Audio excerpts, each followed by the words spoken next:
Hey, Whoopsters. Whoops What SEO this. myth did you believe until you tried it yourself?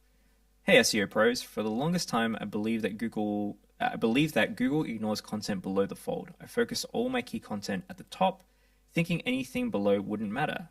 But when I spread quality content throughout the page, my rankings improved and my user engagement increased. So, an SEO myth you believed until you tried it yourself. Did it work wonders or fall flat? Let's share our experiences and separate fact from fiction. I love the way this is written. Looking forward to your stories. That's great. That What? is wild that he would just focus on the above the fold content and nothing else. Yeah, That is crazy. tested it out. Yeah. Ooh, that's a great one though. Definitely spreading your content throughout is really, really good. So an SEO myth that I believed until I tried it out for myself. I think I wasn't a big believer in click-through rate and how that Hmm. affects your search rankings. So I used to think that all that mattered was backlinks and SEO optimization on the page. And then I was a pure like backlink Backlink SEO bro. optimization guy. Yeah, I was like UX be damned. Like who cares about the UX? Let's just go. Links. Yeah, let's just keyword stuff this bad boy and get to the top of Google. But over time, and I've seen it firsthand, what I've realized is the more that people click through to that website and the more that they stay on page and then the more that they interact with your site, Google actually sees that as a positive engagement metric and they see that as a signal that your website is a quality website. Why else would someone stay on page? Why else would someone interact with the content?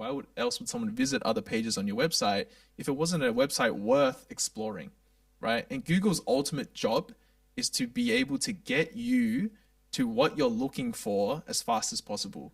And that typically means sending you to quality websites that are well designed, care about user experience, and actually have a good product or service. So they use that time on page as a proxy to determine your website quality because it's a great one. If the website looks really dodgy, it looks like it was built in the 1990s. I'm out of there.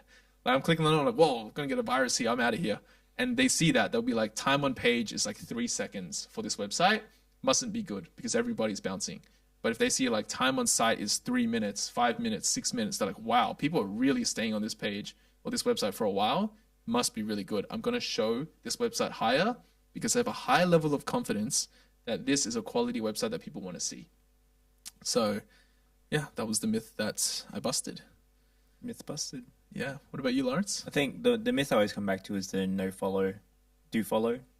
That no follows don't pass juice. They do, just not as much, and it's more of an indirect signal. So, Mm, if you take a page that is not ranking for much or maybe positioned really low, if you throw a really good no follow at it, it will increase positioning over time. It fundamentally has to, especially if it's coming from especially in Australia, .com.au, news.com.au or something like that. You're telling me that wouldn't increase positioning on no follow on that?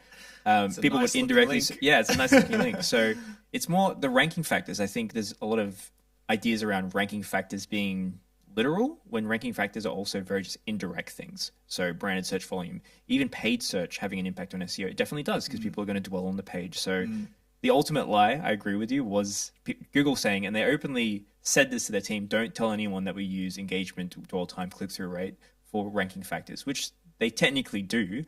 They also use Chrome data, I'm pretty sure, browser data. And why not? Because it's great signals. If people are spending a lot of time on your website, it's probably going to be really quality. And that's ultimately the best factor and indicator that it's a quality website. Can you manipulate it? Absolutely. You can manipulate those factors. There's a lot of case studies of doing that, but there's a reason why Nike still ranks really well is because there's a lot of traffic and thus a lot of people spending a lot of time on their website. Now you've seen cases where there's websites that got a lot of traffic really quickly, especially in the AI content spamming boom that happened a few years back. And guess what? Those websites got wiped out because people weren't spending a lot of time on them. They were cool from a traffic and impressions perspective, but they weren't cool from a people just bounced off the website, or SEOs like us just jumped on the website to just see what was going on. And then we realized, it's just not that quality. So mm. think about the user. They're going to dwell on that page for a long time. Yep. Hope we answered your question, Whispers. Thanks for that question.